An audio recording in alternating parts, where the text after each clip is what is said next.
Herzlich willkommen zu Trinergy TV. Heute sind wir wieder bei einer 90er-Party in der Festhalle in Frankfurt und an meiner Seite eine der Legenden aus der Dance Music von den 90er Jahren von Snap, Penny Ford. Schön, dass du hier bist.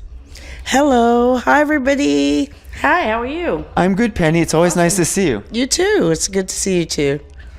Penny, it's like a habit, you know, for taking the bus for some people every day. Is it a habit for you to go to these parties every weekend all over the world, always playing the Snap songs, or do you still get excited for every gig? Well, it is a job, and I take it very seriously, and I have to do it. But it never gets old because the people are always different, and the people always come with a different kind of energy. So I'm always game. Penny, you know some German words, Heimspiel. Do you know what Heimspiel means? Ich nicht verstehen. Heimspiel in German soccer is when the team has a home game. Mm-hmm. This is ein Heimspiel for you because you've been living in Frankfurt for a while now. So what is it like playing in Frankfurt? Because last summer you played in the Commerzbank Arena and today you're in the Festhalle. Yeah, I know. You know, the last time I was here for a concert, I brought some kids here to see Justin Bieber. So I've never played in the Festhalle. I come every year for the Music Messe. So I'm always around here, but this is my first time playing here because we hardly ever play Frankfurt at all. So it's really, really special. It's really a magical night. Penny, what kind of memories do you have of the Festhalle over the years? I mean, you've lived here for a while. I mean, how many groups or what people have you seen in the Festhalle perform? I have seen Rihanna here. I have seen Lenny Kravitz here. I've seen Justin Bieber here. I can't remember the other concerts, but I've been here a few times. But I don't, you know, of course, the last thing I want to do when I'm not working is go to a concert.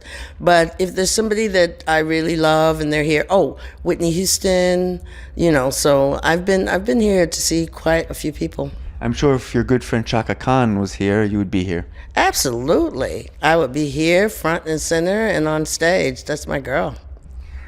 Penny, now there's some very interesting acts here tonight.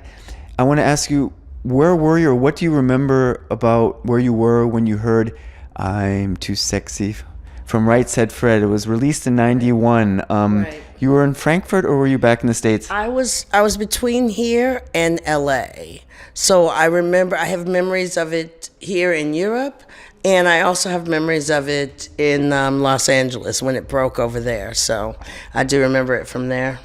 Now, if you were to sing I'm Too Sexy, how would that sound? I'm too sexy for my shirt, too sexy for my shirt, so sexy it hurts. Boom, boom, boom, boom. Something like that. I think let's get Right Said Fred in here. They'll take you as a singer. They'll have to pay me. I like money. I like Louis Vuitton purses. No, I'm just joking, but you know, this is my job, so. How did you follow the emergence of the boy groups in the 90s? I mean, New Kids on the Block, Take That. E17 was here tonight. Did some of that get into your memory block back then, or were you so into dance and other kinds of music that kind of passed you by? You want the honest answer? Yes. By the time the boy band groups came, I was way too old to be into that. And I'm a jazzer, so I never really got into that whole phase of things. During that whole time, even when Snap came out, I only listened to jazz if I didn't listen to Snap. So, in jazzers, we tend to be kind of, you know, snobbish about music. So, I really didn't. There was a lot of Boys to Men. There were some of their songs that I really love, like Mama makes me cry because my mom died, and, you know, every time it makes me think of her. But I was, you know, like I said, I was a little bit too old to really be into New Kids on the Block, you know. But those guys, we had the same manager. And those guys were really young when Snap first came out. So we were all out sort of together. So I remember those guys, but like I wasn't like oh my God, you know. I meant more about the music, not about, you know, the dudes. I don't even know about the music. Oh, you know what I will say? As a wonderful colleague of all of these people, is that everyone was great. Everyone did a great job. Everyone has worked out fantastically for their lives, and I'm really proud of all those guys. That's always the best and safe answer. Penny, let's talk about the 90s. That was so shady. Penny, let's talk about the 90s. What's up with the fascination? I mean, there's been emergence now over the years. What do you think is the fascination that, you know, there's so much love for this music? So many fans come out to see the great acts of the 90s. I'm going to be honest with you and tell you I have no idea. But I'm very happy that it's happening. It helps for everything going on in my life, and I'm happy that after all these years that I'm able to extend to people a recollection of their memories. And so I feel like I'm like the keeper of their memories, because everybody wants to come to my shows to experience that moment, to sort of close their eyes and go like, where was I, like, and to feel the feelings and smell the smells and see the sights of where they were when my stuff came out. So it's great. Should I say thank you for the great music now and after, or just will it be okay for now? It's just fine, and you can thank me after, and I thank you. You're awesome. We love your music. Penny, do you think with the way the music scene is going, I mean, do you think like there could be an emergence of actually these groups coming out with tracks and having success in the charts again, or is it just, you know, it was there once and it won't return, because we know it's really difficult to release tracks now? Can cut real quick. Cut. What's the most requested, the Power or Rhythm as a Dancer? The Power. You've been all over the place this year on the road. What has been like the most craziest experience or gig you've had? This year or just in general? This year. This year. Really quick. I think in Denmark, because I got to go to a place called Christiania, which is in the middle of Denmark. And if you don't know where that is, just look it up, Google it. I know I've asked you this before. Any plans of a new Snap single?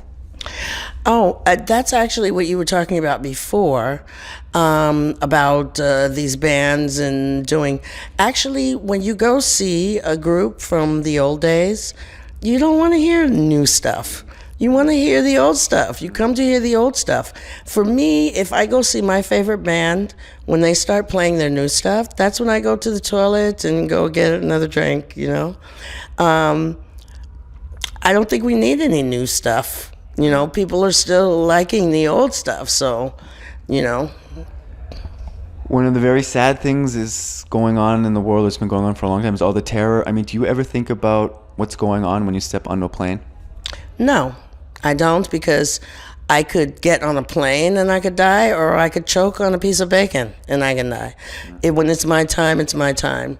I just make sure that every day is lived to its fullest, and that I do the best I can for myself and for those around me and everyone every day, so that I've lived a good life, because we don't know what they're going to do. They could just blow the whole world up tomorrow. So we can't worry about that. We have to live every day. So. You're very active on social media. Is it more for your friends or for the fans? Well, actually, it's more for my family. I have nieces and nephews who are in universities all over the world, and it's a lot for me to keep in touch with them. It's a way to connect with them. It's a way to connect with my family home in my birthplace, my church people. I still am Facebook friends with everyone from my first grade class when I was 5 years old. We're all still Facebook friends, and the teachers.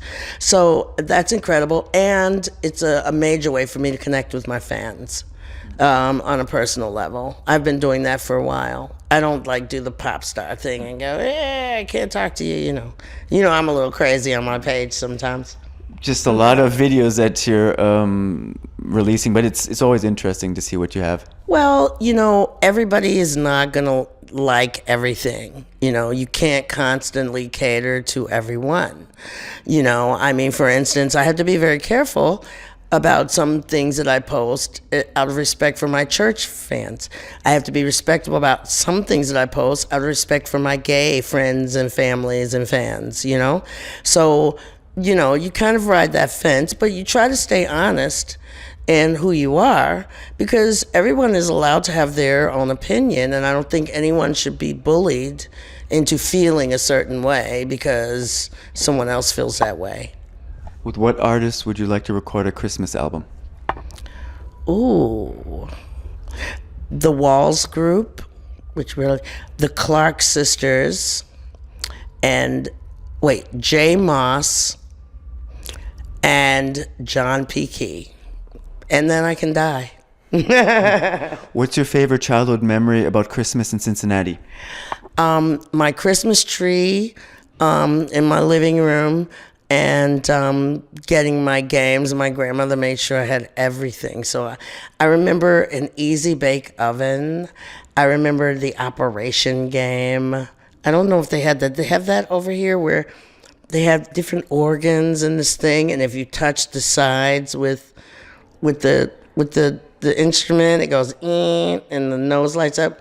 It's an American game. You have to Google. Oh yeah, I know that game. Operation, yeah, of course. Yeah, I remember that. For some reason, that popped into my head. Penny, we're nearing the end of the interview, but we have a few more questions. Please Come Home for Christmas, Charles Brown. Wow, that song is in my heart because my father co-wrote that song with Charles Brown, and my mother re-recorded it when she was pregnant with me. So it's awesome. I cheated a little on that question, but I think you know. Right, great question. 2 more questions, Penny. Mm-hmm. What's the perfect Christmas gift for Turbo B? Ooh. I don't know, you know what I get people? I'm getting people Amazon gift cards. I just, I let people get what they want for themselves. However, I got my nephew an Amazon gift card, and he bought chemicals because he's always trying to invent things, but I didn't know you can get chemicals on Amazon. So it was really, really weird because I was like, you're going to have to send these things back or the FBI is going to be coming to see. I know you want to be creative, but I don't know what to get Turbo B. A new pair of nunchucks? I have no idea. Excuse me. Penny, last question. You're about to go on stage and you already kind of got your vocal cords in gear with a little I'm Too Sexy. But how about a little a cappella of Daydreaming? You know what? You're going to have to write me a check in a minute, right? Come on, these are great questions. Okay, I haven't sung that song in years, but maybe I can try something. He's the kind of guy that could say, hey baby, let's get away, let's go somewhere far, where I don't care. He's the kind of guy that could give you everything and trust your heart, share all of your love, till death do you part.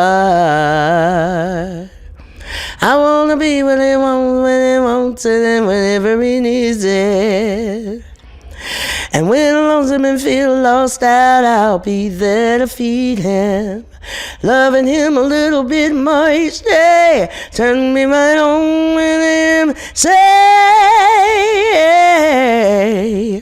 Beautiful, amazing. Sorry. And for all that don't know that track, that was your first solo release after Snap? After Snap, yeah, that was my first after Snap, and that was a classic done by the great Auntie Riri, Miss Aretha Franklin.